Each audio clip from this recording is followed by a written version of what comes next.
ठाणे महानगरपालिका क्षेत्रातील करदात्यांसाठी निवासी मालमत्ता करावरील शास्तीमध्ये 90% सूट देण्याची योजना राबवण्यात येत असून नागरिकांनी या योजनेचा जास्तीत जास्त लाभ घेऊन आपला मालमत्ता कर महापालिकेकडे जमा करावा असं आवाहन महापौर शर्मिला पिंपळकर यांनी आज झालेल्या पत्रकार परिषदेत केलंय।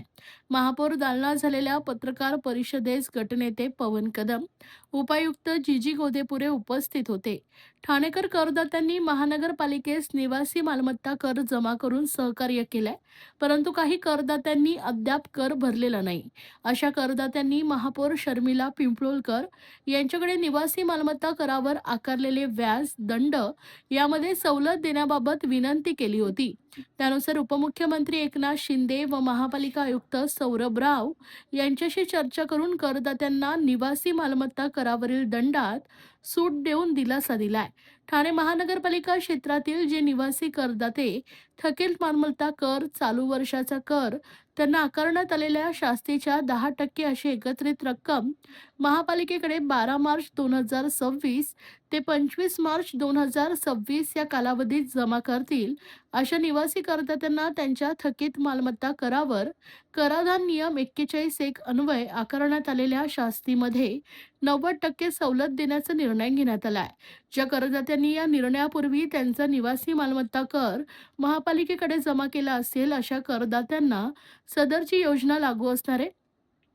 या योजनेचा उद्देश नागरिकांना थकीत निवासी मालमत्ता कर भरण्यास प्रोत्साहन देणं हा असल्याचं महापौर शर्मिला पिंपळकर यांनी नमूद केले। खरं तर ठाणेकरांकडून ठाणेकर मला भेटायला आले होते आणि त्यांच्या समस्या होत्या की मालमत्ता जो कर आहे त्याच्यावर जी दंडात्मक वसुली केली जाते, तर त्यांच्याबद्दल आम्हाला सवलत मॅम दिली तर आम्ही ती भरणा लवकरात लवकर भरू। आणि त्यानुसार मी महाराष्ट्राचे उपमुख्यमंत्री एकनाथजी शिंदे साहेब यांच्याशी विचारणा करून आणि आपले ठाणे महानगरपालिकेचे आयुक्त यांच्याशी पण आज खरं तर मी बैठक घेतली आणि त्या बैठकीत असा आम्ही निर्णय घेतला की काहीतरी सवलत आपण आपल्या ठाणेकरांसाठी दिली पाहिजे, ज्यांना कर भरायचा आहे पण तरी पण त्यांना भरता येत नाही पूर्ण हे करून, तर अशासाठी आपण त्यांना एक निर्णय घेतला की 90% कर मालमत्ता कर वसुलीवर 90% सवलत देण्यात येईल दंडात्मक। आणि आज ठाणेकरांना मला वाटतं तो दिलासा होईल आणि तसा निर्णय खरं तर 12 मार्च ते 25 मार्च पर्यंत आपण त्यांना ही सवलत दिलेली आहे आणि ती कशी वसुली होईल ते बघितल्यानंतर अजून पुढचे निर्णय पण आपण घेण्यात येतील। मॅडम, ठाणे महानगरपालिकेच्या हद्दीत एकूण 13,000 जे झाडं आहेत त्या झाडांसंदर्भात कुऱ्हाड चालवली जाणार आहे विविध प्रकल्पांतर्गत। कशा प्रकारे महानगरपालिकेचे उपाययोजना असणार आहेत, काय आढावा बैठक घेण्यात आलेली आहे त्या संदर्भात? नाही, अजून त्याच्याबद्दल आढावा बैठक घेण्यात आलेली नाहीये आणि मी खरं तर 2 दिवसापूर्वीच ती घेणार होती, पण ठाणे महानगरपालिकेचे काही सांस्कृतिक कार्यक्रम असल्यामुळे ती बैठक झाली नाही आणि आजही पण ती रद्द झाली, कारण आयुक्तांबद्दल ही चर्चा मला खूप महत्त्वाची वाटत होती, म्हणून येत्या 2 दिवसामध्ये ही बैठक लावण्यात येईल। आज राष्ट्रवादीचे जे नगरसेवक होते त्यांनी महानगरपालिकेच्या बाहेर येऊन आंदोलन केलेलं आहे पाणी संदर्भात। कळवा, दिवा, मुंब्रा, घोडबंदर परिसरामध्ये पाणी टंचाई आहे, लाखो रुपये खर्च करून पाणी घ्यावं लागतंय आणि महानगरपालिकेकडनं सुविधा मिळत नाहीये असं नगरसेवक असेल माफिया सक्रिय झालेला आहे ठाण्यामध्ये। बरोबर आहे, कळवा, मुंब्रा आणि दिवा या विभागांमध्ये या ह्याच्यामध्ये पाण्याच्या बऱ्याच समस्या आहेत। 4-4 दिवस तिकडच्या नागरिकांना पाणी भेटत नाही, पण पहिल्यांदाच जेव्हा महापौर म्हणून निवडून आले त्यावेळेला पाण्याच्या विषयीच आपण बैठका घेतली आणि त्यानुसार आपण त्यांना निर्देश दिलेत अधिकाऱ्यांना की लवकरात लवकर या भागांमध्ये कळवा, मुंब्रा आणि दिवा या भागांमध्ये पाण्याच्या ज्या समस्या आहेत त्या सर्वात पहिल्या सोडवण्यात आल्या पाहिजेत आणि त्यानुसार काम चालू झालेलं आहे आणि लवकरात लवकर मला वाटतं ठाणे, कळवा, मुंब्रा आणि दिवा या लोकांच्या समस्या सुटतील। मॅडम, टँकर वरून मोठ्या मोठ्या सोसायट्यामध्ये पाणी पोहोचतं, मग नलावर पाणी का पोहोचत नाही? दुसऱ्या गोष्ट, प्रत्येक ठिकाणी पाणी मिळत नाहीये घोडबंदर परिसरामध्ये। मी सांगितलं ना की आपण सरसकट जेवढे पण ठाण्यामध्ये जो पाण्याचा विषय आहे तो त्याच्यावर सगळ्यांवरच तो निर्णय आपण घ्यायला सांगितलेला आहे पाहणी करून. या विषयासंदर्भात प्रशासनाने महापौरांकडे एक प्रस्ताव दिला होता की 300 कोटी ही थकबाकी टॅक्स संदर्भातली आहे आणि ती पण निवासी.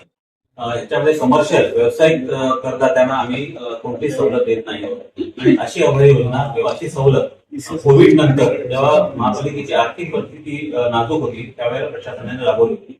या संदर्भात स्वतः महापौर यांनी माननीय उपमुख्यमंत्री एकनाथ शिंदे साहेबांशी चर्चा केली आणि त्या संदर्भात त्यांनी पूर्वी निर्देश प्रशासनाला दिले की ज्या काही उत्पन्नाच्या स्रोत आहेत ते वाढवण्यासंदर्भात तुम्ही उपाययोजना करा.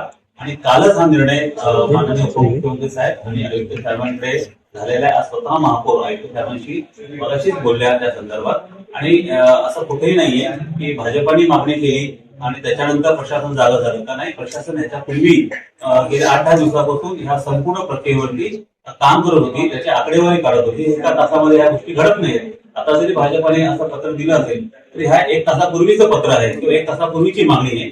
प्रशासन गेले 8 दिवसापासून याच्यावर काम करत आहे आणि त्या कामाच्या अंतिम निकषामध्येच असा निर्णय झाला की 300 कोटीचा आपल्याला उद्दिष्ट साध्य करायचं असेल तर आपण 100 कोटी जे काय आपले दंडात्मक रक्कम आहे त्याची 90% जर आपण दंड माफ केला तर आपल्या उत्पन्नात भर पडेल. दुसरा एक आपला सर्व पत्रकारांचा प्रश्न होता. साहजिक आहे जे रेग्युलर टॅक्स भरतात कालपर्यंत ज्यांनी जे टॅक्स भरलेला आहे तो दंड भरलेला आहे त्यांच्यावर अन्याय होईल का. हे खरं आहे, बरोबर, अन्याय त्यांच्यावरती होतोय ना अशा कारण काय जे रेग्युलर टॅक्स भरतात आम्ही रेग्युलर टॅक्स भरतो आपल्यावरती अन्याय होईल.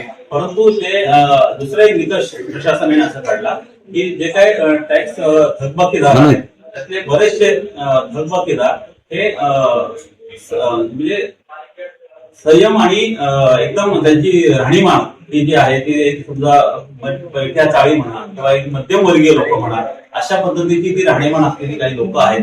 त्याच्यामुळे अशा ग्रामीण अशा सखल भागामधली जी काही लोक आहेत ज्यांचा टॅक्स बाकी आहे त्या संदर्भात त्यांना ही सवलत मिळाली. दंडाची रक्कम जर कमी झाली तर ते एकत्र टॅक्स भरू शकतील आणि सरसकट आहे तो. म्हणजे मागे जे काय 5-6 वर्षापासून जर टॅक्स आपण जो प्रश्न विचारला तो एकदम त्यांनाही आहे का तर हो त्यांना पण आहे. आजपर्यंत जेवढी तुमची थकबाकी रक्कम आहे त्या थकबाकी रक्कमेवरती 90% दंड जो आहे